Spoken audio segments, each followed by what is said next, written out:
Welcome to the Skout experience. Terry Doe is out after squirrels with the new Skout Evo, which is a lot of airgun for the job. Got it a bit muddy and I'm going to shoot a few squirrels with it.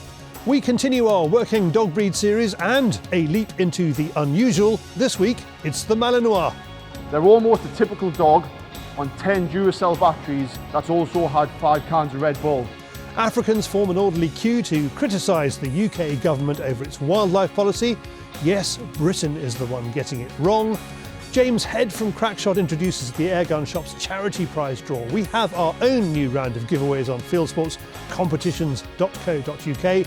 Plus we have a Browning Maxus 2 semi-auto to give away to members. Simon Reinhold is on the podcast talking about the great rabbit shoots of 100 years ago, and David is on the new stump. Welcome to Fieldsports Britain.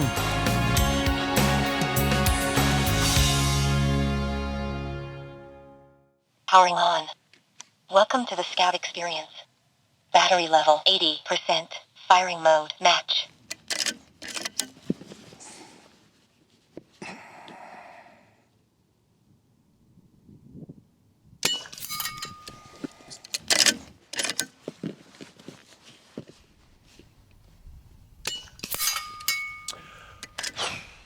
And as I say, all good things must come to an end.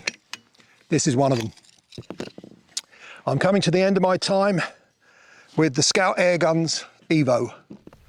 I've had it for a couple of months. I had its predecessor for a couple of 3 months. And I've got to say, it's the most remarkable air rifle I've ever used in my lifetime of airgun shooting. It's not a rifle. It's not a rifle at all. It's a system. It's a rifle system that revolves around its interchangeable barrels. I've got the 177 on there now, but I could put the 22, 25, 30, all the way up to 9mm, and the muzzle energy levels can climb, all adjusted electronically accordingly. It's an incredible piece of kit. I've got a tin squirrel out there, 50 yards, inch kill, 40mm reset, a little bit of side wind about from nothing to an inch coming from the left. This thing will take it down absolutely every time if I get it right. Lovely 16 mag scope, nothing too big, not a field target scope by any means, but just. That little noise you heard there was me touching the trigger on the way back. The rifle's telling me you've touched your trigger when you shouldn't. It's like having a supervisor. All right, let's give that a bit more wind because it's got up. Ping. What a thing. What an absolute thing this is. Okay, here we go again. It's an incredible piece of kit. It offers user interface beyond anything I've yet to explore. I've had it, this particular rifle, for a couple of months, and I've shot it every chance I got. And I'm about halfway through exploring what it can do. I've shot groups with it that would win field target competitions all over the world. Just yesterday, I shot a 32 shot, complete magazine full, at a target at 50 yards, and it was under the size of a pound coin, 32 shots.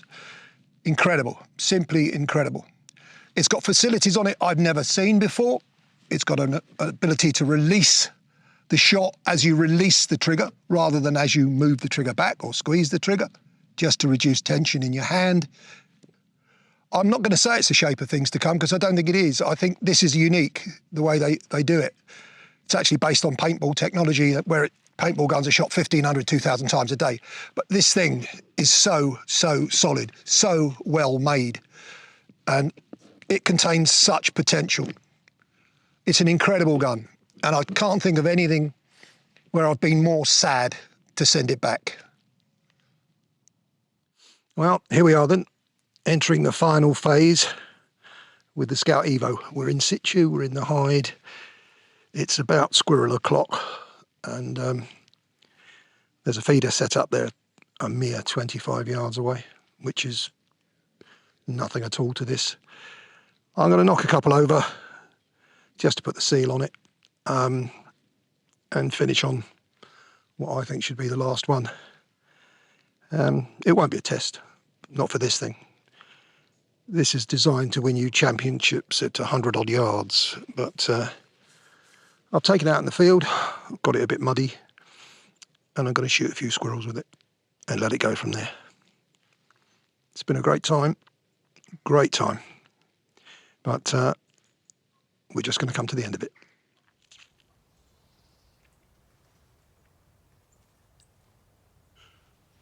We got one on the feeder. This is the big sign-off. It's going to be goodbye to the Evo and goodbye to the squirrel, without a doubt. Still, that's it. There we go.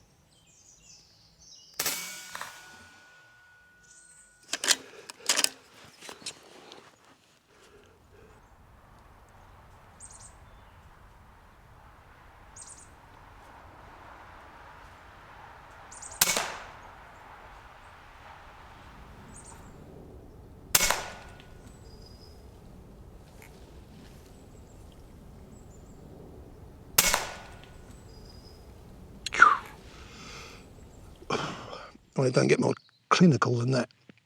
I mean, that's not a shot for this. That's just bread and butter all day long. But just had to end with that, really. It's done everything else. It's done amazing things in the field, on the range, on the test facilities we've got with the chronos and stuff. The consistency is ridiculous. It's time to hand it over now, hand it back. It's been great fun. It's been a voyage of discovery, and I hope to do it again very, very soon. But for now, for the Skout, it's over and out. Let me just turn her off. Powering off. Powering off. Thank you, Terry. If you have a top tip for squirrel shooting, please let us know in the comments below. Now, what's in this week's Field Sports Extra?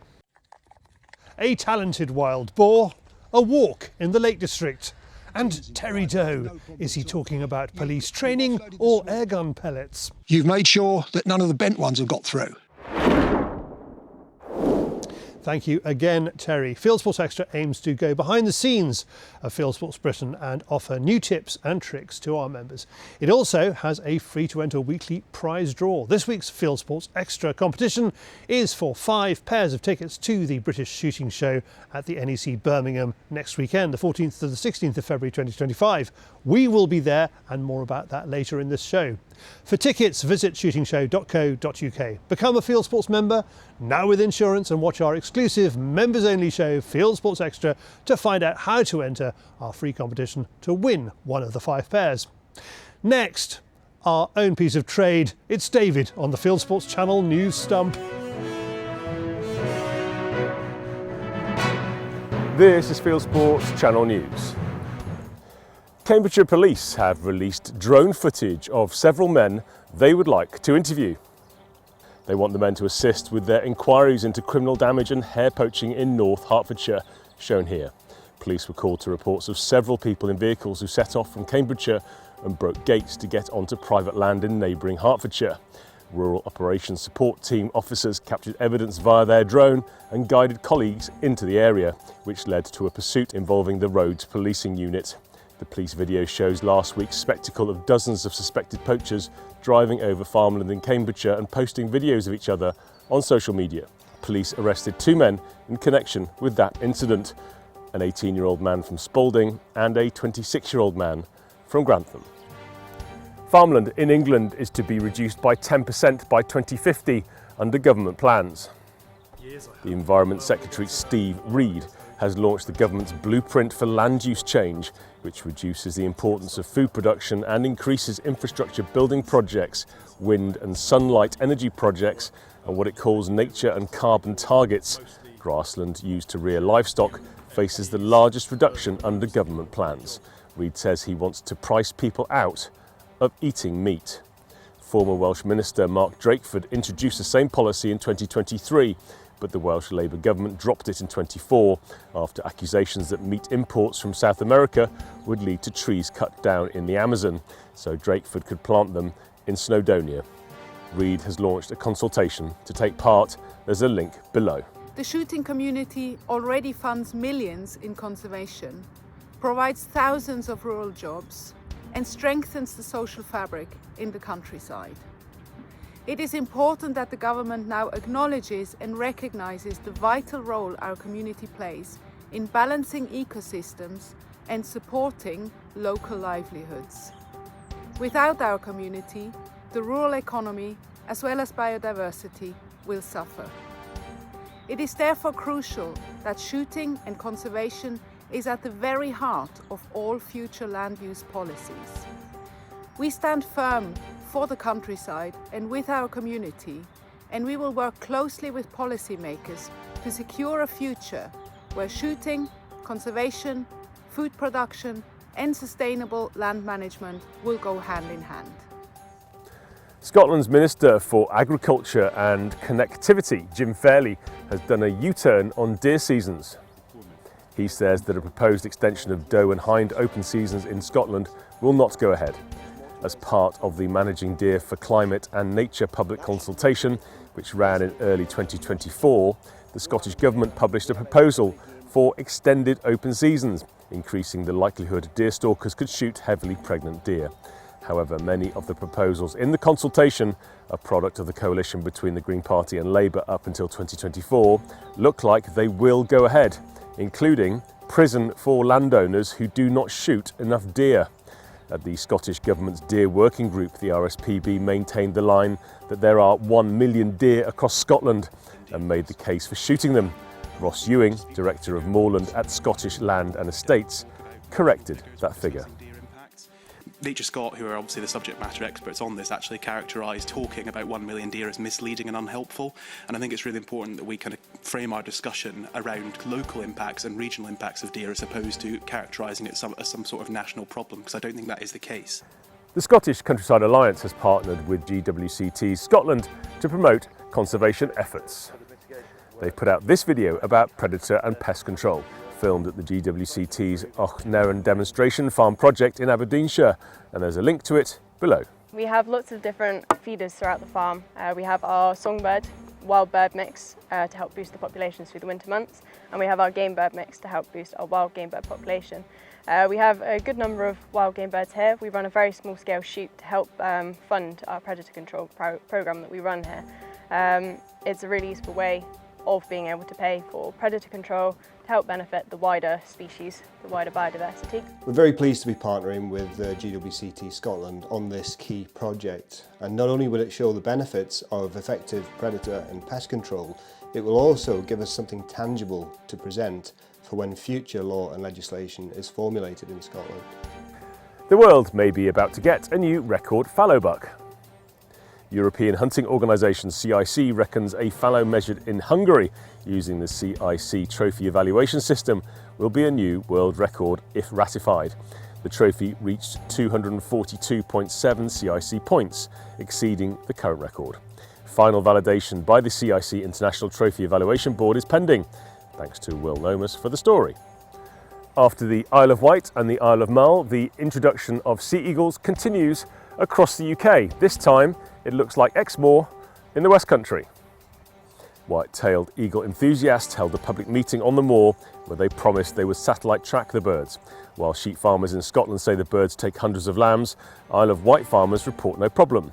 So the eagle reintroducers conclude that the birds do not predate on lambs. Thanks to Tara Wright and Richard Walton for the story.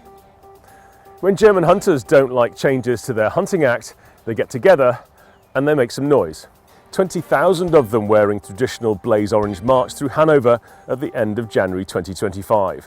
At one of the largest political demonstrations in the state capital in recent years, President of the Lower Saxony State Hunters Association, Helmut Damen-Tank, told hunters that Lower Saxony is a hunting country, and they demonstrated this in an impressive way. He said the German hunters have a strong voice and will continue to stand up for their interests. Combating poaching is putting a strain on outfitters in one West African country. Many small hunting safari operators in northern Cameroon have abandoned their concessions, leaving vast areas unprotected. As these lands become overrun with poachers and cattle, wildlife populations plummet. The remaining hunting companies are the last line of defence conducting anti-poaching efforts. It's a huge problem in Cameroon. You know, that's countrywide. You know, it's not focused on our areas. It's all over, in the hunting blocks, in the national parks, any wild areas. It's a big problem. Antis are trying to pin a charge of illegal hunting on Donald Trump Jr. The 48-year-old son of the US president went duck hunting in northern Italy at Christmas, and his Field Ethos hunting magazine has put out a film about it. The bag included a ruddy shelduck, which is widespread across southeastern Europe and all of Asia. The bird is of least conservation concern. A spokesman for Trump says he plans on fully cooperating with any investigation. Are you planning on buying guns or bullets in America? Well, one state is offering a tax holiday on both of those items from Memorial Day on the 26th of May 2025 to Independence Day, the 4th of July 2025. We are unveiling the Second Amendment summer tax holiday. So from Memorial Day till the 4th of July, you can get your ammunition, your firearms, and your accoutrements tax-free. And finally, see-through cartridges. The Horizon's Lord rifle used by Ukrainian armed forces against the Russians is to get a cartridge with a polymer casing because of a lack of available brass. The caliber is a massive 12.7 by 114 HL. Ukrainian snipers claim to have used the rifle successfully out to more than 4,000 yards. With transparent polymer casing, the shell was designed as a disposable, but most of the fired polymer shells after, say the manufacturers, a small squeeze at the bottom, are reloadable. You are now up to date with Fieldsports Channel News. Stalking the stories, fishing for facts.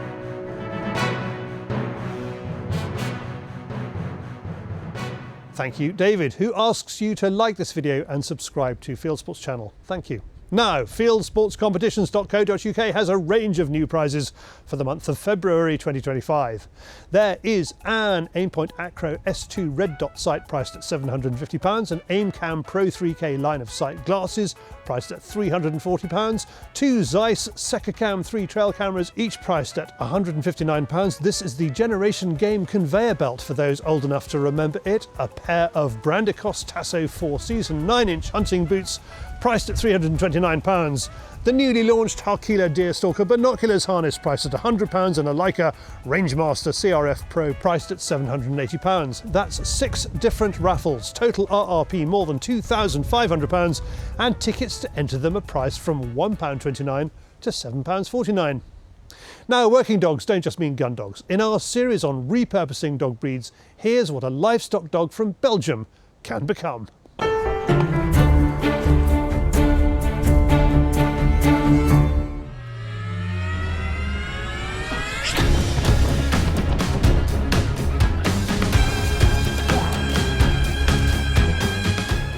These dogs just do not stop. They are ready to go, action-packed. There can't be many dogs that are as adaptable as the Belgian Shepherd, or Malinois, named after the village of Malines, now called Mechelin, in Belgium. This highly motivated, risk-oblivious multi-tool has come from the farms of Belgium to frontline combat. Dog trainer Sean Brown from Petsercise in Northumberland wants to show us the versatility of this working breed and what needs to go into looking after a dog with drive, power and loyalty. So today we're looking at the Belgian Malinois. Now these dogs originate in Belgium in the name, but these guys were used for livestock protection and herding cattle. Now this was key because this dog could do both, and it was an amazing worker that could go all day long with minimal rest. Now it's a running joke to try and catch a Malinois sleeping. They've always got one eye open. Now you think they're at the door before you get your jacket on. These dogs, if you twitch, they're ready to go. So now we move to modern day life, and they've been super pliable. They're used by the military, the police force, and in all ranges of sport. These dogs operate at such high stakes and deliver. They're almost a typical dog on 10 Duracell batteries that's also had 5 cans of Red Bull. They do not stop. We start with the most amazing story. Sean's colleague, Connor, owns this beautiful male Malinois, Kratos. He was rescued from a Chinese meat market. An organisation called Hero Paws reached out for any help for this young chap, as he was unfortunately out over in China. He was due to be on the meat market as such, and they needed to get him out. They managed to get him off the truck, and they were just looking for anyone to give him a home. And as soon as we saw him, we knew we had to take him home, and that's exactly what we did. And we've trained him up from there and just given him a second lease at life, both at home in a domestic sense, and also been lucky enough to be on screen a few times as well. Because he wasn't a puppy. No, correct. So we got him when he was 2 years old. The conditions they kept him in weren't the best at all. So he wasn't fully developed, but they deemed it enough meat on him to unfortunately take him on his way to the slaughterhouse. But we managed to get there just in time. Connor was a dog handler in the military and now trains his Malinois for action scenes in TV and films. Not to be outdone, Sean has created our own movie set. No expense spared. So we're going to showcase now the higher capabilities of the Malinois' defence, and this isn't soft-mouthed like you might have seen on some of the other episodes. This is the real deal. So what we're going to do is I'm going to climb through here, I'm going to pretend to steal a bag, and then Connor is going to send his Mali through this window to get us, almost like a burglar scene.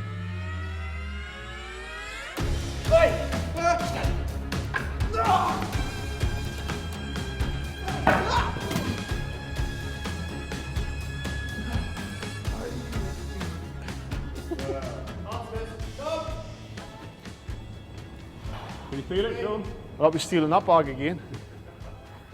What have you found the transferable skills are from your military background to domestic? So I found position work is a godsend when it comes to transferable skills. So in the military, we were taught it to build a relationship with the dog and also to keep control of the dog as well in certain situations if we didn't have our hands available. Transferring that across. So for example, if we take our middle or center command, within the military, it's for that control element, obviously if we've not got our hands available. But then within the civilian sector, if you're in the park and a few dogs are playing off in the distance and you don't want your dog to react, bringing them into the middle, it's that reassurance aspect, it's that safe aspect for them to know that you are there and they do not need to react to what's going on. So really the key is it's the versatility from training that single thing can actually be used in a whole range of situations, really, isn't it? It doesn't have to just be this high end or wherever. It can be from domestic, in the park, in the house, postman's coming to the door, you put them in the middle, do you know what I mean? Absolutely, It is just that hands-free control. Correct. For the example with the middle. Yeah, absolutely. Possibilities are endless. With our burglar wishing he hadn't become a career criminal, we head outside to meet another Mali family. James is an experienced Malinois owner. He and his partner put in many hours a week keeping Jaeger mentally stimulated. So James is getting into a ghillie suit. Now normally when the guys are wearing this ghillie suit, it's the hunter that's wearing it, but today he's going to be the hunted and we're going to truly put it to the test, and the Mali Jaeger is going to track him down. Building surveyor by day, fugitive by night, and he's going to run and hide the best he can in this forest and we're going to track him down. I'm just going to lie down. Hide myself approximately.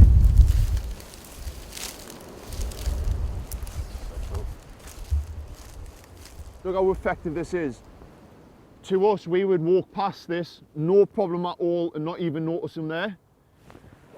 On Mali is more than 100, 200 metres away, and she's going to track him through scent alone. And it is a windy day today as well, so the scent will be blowing around. So this is a massive challenge, and we're going to see how the deer hunter ghillie suit fares up. When Jaeger's in a harness, it means it's working time. So normally she walks, and she's getting ready for it. Normally she walks on her collar, and we're going to pop her in a harness ready to do our tracking. So we're using a long line here to keep her tethered. Now there's two reasons for this. We've got to give her a little bit of distance so she can get the scent and start tracking, but as well she will still move quicker than I can keep up with, so I've got to have her tethered to have a bit of control. I've got a piece of James's clothing here and it's got his scent on it. We're going to get Jaeger to take the scent, and then we're going to see if we can find this fugitive. Jaeger, take scent. Jaeger, search.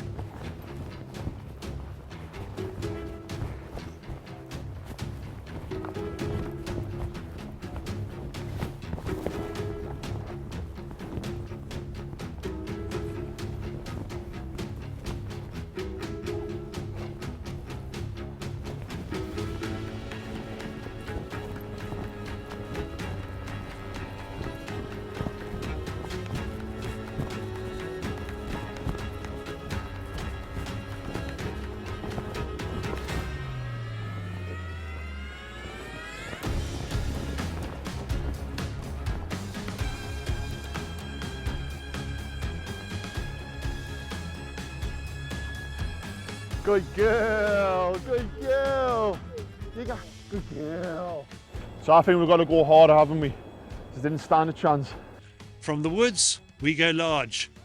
Now we've got James in his deer hunter ghillie suit, and he's out there somewhere hiding. We don't know where, and we're going to see if Jaeger can track him down. Now it's very windy, so it's going to be difficult. We're going to put the drone up, and the camera guy's going to try and follow us, and he's going to have to keep up here because this is going to be fast. The wind is so strong the drone can't give us the full tracking aerial POV, so we pick up the action on the ground.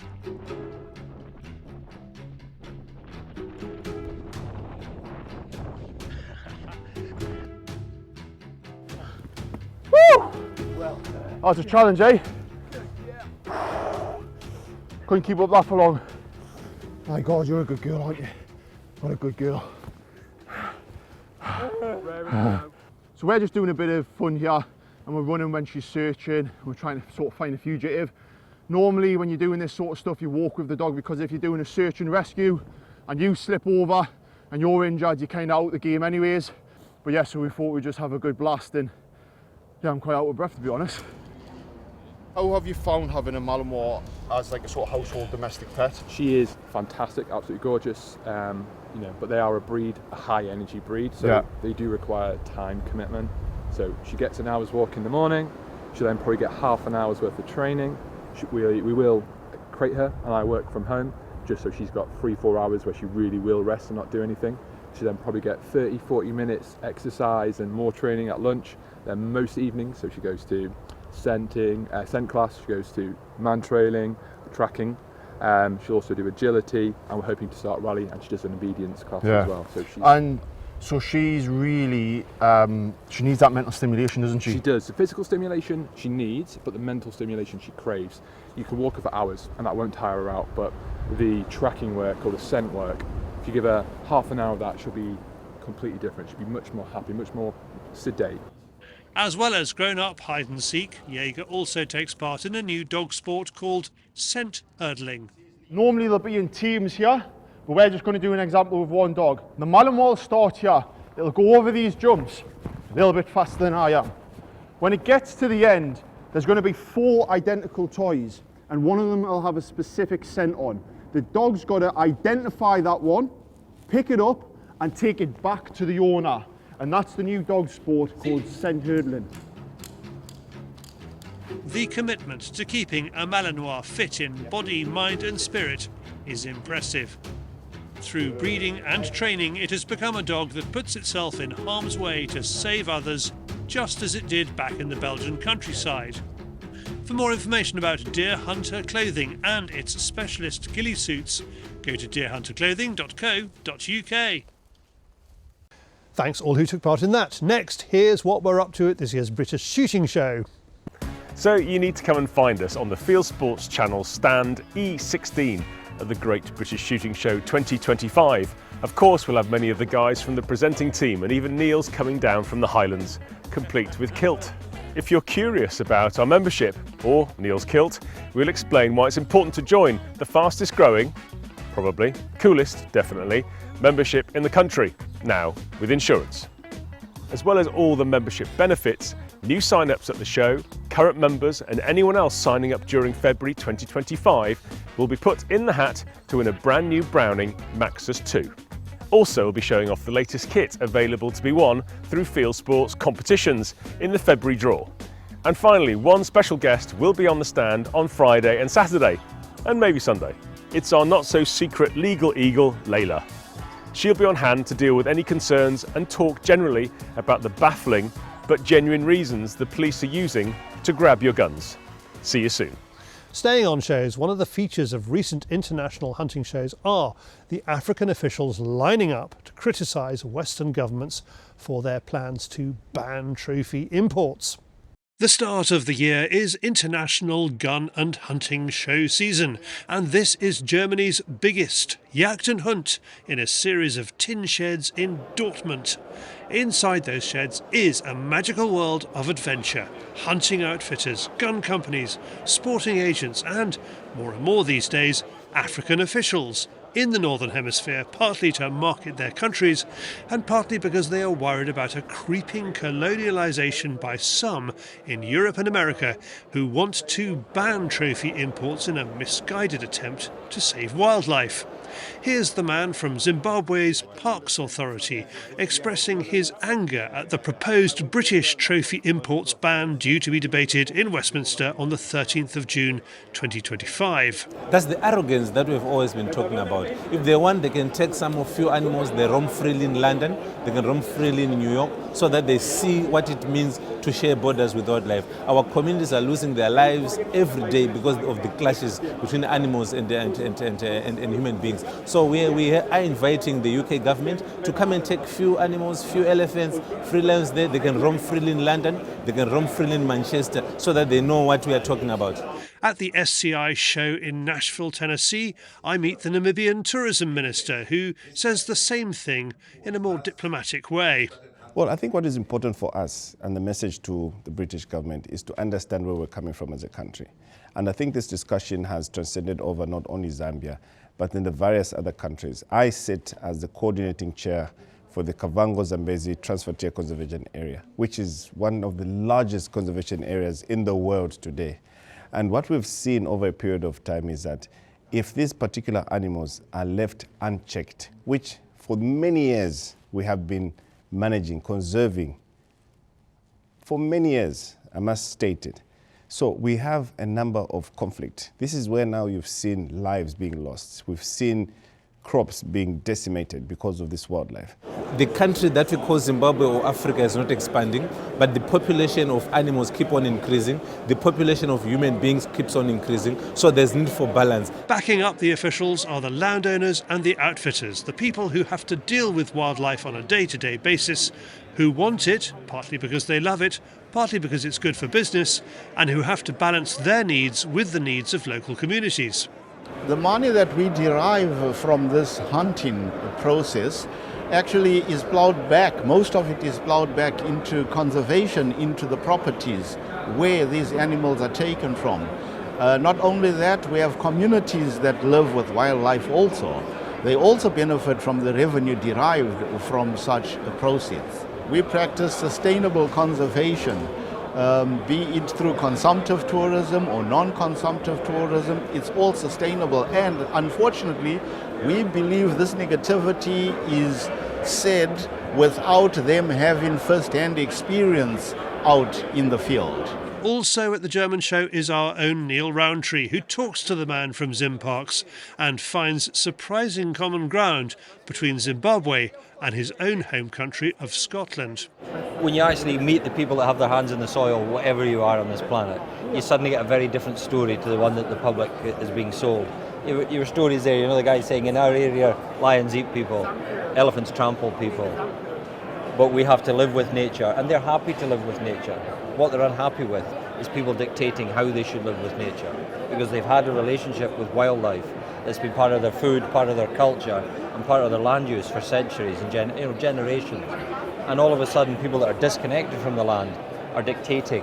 And I found it incredible. Highlands of Scotland, land of Africa, the tyranny of the majority is running rural communities and everything we care about into the ground till we don't exist.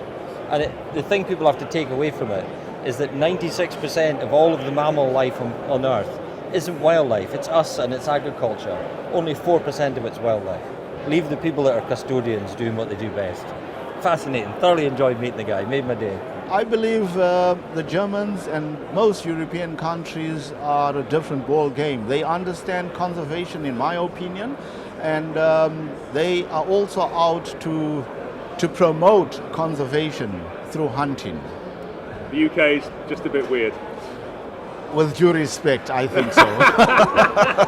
Thanks all who took part in that. Now, we are not the only people with prizes on offer at this year's British Shooting Show. Here is James Head from Devon and online airgun shop Crackshot, who will also be at the NEC.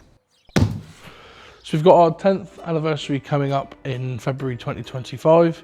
So we are doing a charity draw. We've got plenty of prizes. The top prize is the Airarms S510, all logoed up with Crackshot on as well, saying Crackshot 2025. and that is in a form stock. We've got a BRK Ghost carbine in 2.2, a Walther RM8 varmint kit, a Veximex Lyra Hatsan Factor kit. We've also got a Webley Mark 6 revolver. So we're giving away around £6,000 worth of prizes, split between two charities. It's the Children's Hospice Southwest and the Devon Clinic, which is a mental health clinic.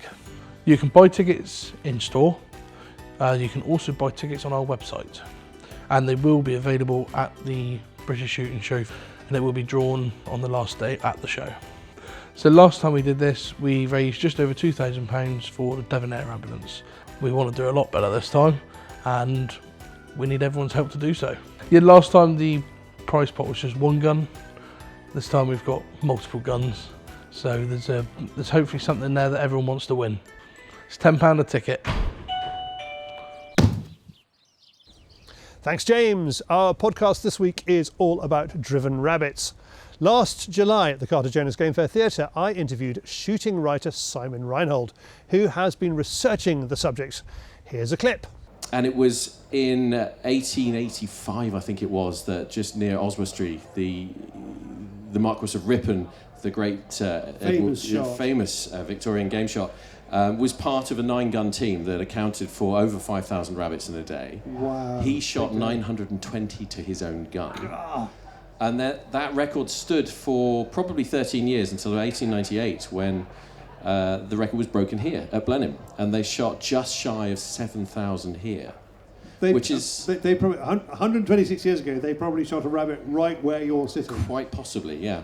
But it's an interesting way of doing them. The rabbit obviously was established in the countryside, but they're actually quite hard to drive, because you've got to get it above ground to start with, and you can't. That's a lot of ferrets producing 7,000 rabbits above the surface. Oh, absolutely. So they did it in a very specific way that has now been banned effectively, because they used to stink them out. Is the process. They would get a 6-inch square of paper or rag, and they would dip it in a combination of paraffin and Renadine. Now, Renadine itself has been banned because it's really pretty awful, pretty toxic stuff. But what they were going for was the noxious smell, that they would drop this little rag down the hole, block up the hole, and then leave 1 or 2 holes of the burrow open. And overnight, all these rabbits would come to the surface, not being able to stand the smell.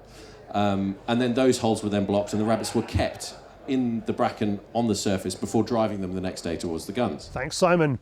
There's a link to the full podcast below. And that's it for this week. If you haven't done so already, please visit our website, fieldsportschannel.tv. You can click to like us there on Facebook and on Instagram. You can follow us on X and on TikTok. You can subscribe to us on YouTube, or pop your email address into our weekly newsletter box and we will contact you about this show, Fieldsports Britain. It's at 7 p.m. UK time every Wednesday, and this has been Fieldsports Britain. Good hunting, good shooting, good fishing, and goodbye.